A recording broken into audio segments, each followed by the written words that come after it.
मैं रोहित कुमार चंडीगढ़ मोहाली से। मैं लगभग डेली 300 प्लस डॉग्स को फीड करता हूँ अपने एरियाज में। लगभग 300 डॉग्स को फीड करने का मतलब है कम से कम भी 100 बार लड़ाई होना। अगर पुलिस के पास जाओ तो पुलिस का सीधा कहना होता है कि हमारे पास इन चीज़ों के लिए कोई टाइम नहीं है। बहुत सारी कंप्लेंट्स पुलिस स्टेशन में पेंडिंग चल रही पिछले 1-1.5 साल से, लेकिन उस पर किसी भी तरह की कोई कार्रवाई नहीं हुई। हमें रोकने के लिए बहुत सारे डॉक्टर्स भी होते हैं, वकील भी होते हैं, कुछ पुलिस कर्मचारी होते हैं जो उन एरियाज में रहते हैं, जो सीधे साफ कहते हैं कि अगर हमारे एरिया में फीड करा हम डॉग्स को बोरे में डालेंगे, कहीं फेंक देंगे। अभी कुछ 1-2 केसेस हमने कोर्ट में लगाए हैं क्योंकि पुलिस सुनवाई नहीं करती बिल्कुल भी।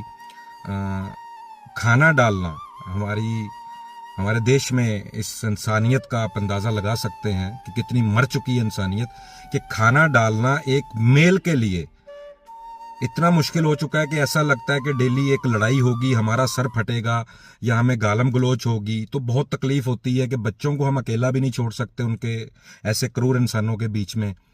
और कोर्ट से हमें किसी भी तरह की कोई उम्मीद अभी भी नहीं है। वैसे पहले कहा जाता था कि we will see you in court, लेकिन अभी ऐसी कोई उम्मीद नहीं है। पुलिस का तो क्या ही कहना है, पुलिस तो किसी भी तरह की कोई कार्रवाई नहीं करती। तो खाना डालना एक जंग के बराबर हो चुका है। ये हम मेल्स के लिए ऐसा है हमारे एरिया में, मोहाली में।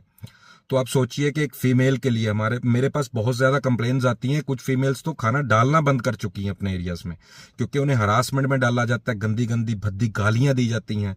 तो ऐसा कोई कानून तो होना चाहिए जिसमें कम से कम इंसानियत तो जिंदा हो सके किसी की। मरी हुई इंसानियत का अंदाजा आप इसी चीज से लगा लीजिए कि 300 डॉग को फीड करवाने के लिए मुझे 100 बार लोगों की डेली गालियां सुननी पड़ती हैं। डरते हुए खाना डालना पड़ता है कि कहीं हमारी वजह से हम जो खाना डाल रहे हैं किसी डॉग को नुकसान ना हो जाए। कई एरिया से डॉग डिसलोकेट भी हो चुके हैं। अनफॉर्चुनेट उनका कोई सीसीटीवी फुटेजेस हमारे पास नहीं है। तो कोर्ट को, सुप्रीम कोर्ट अगर ये केस सुन रही है, क्योंकि मुझे उम्मीद नहीं है कि वो ढंग से सुन रही है, लेकिन अगर सुन रही है तो प्लीज इन बेजुबानों के लिए सोचिए। हम इंसानों से ज्यादा क्रूर जानवर जो है, 2 पैरों वाला जानवर इस धरती पे एग्जिस्ट नहीं करता।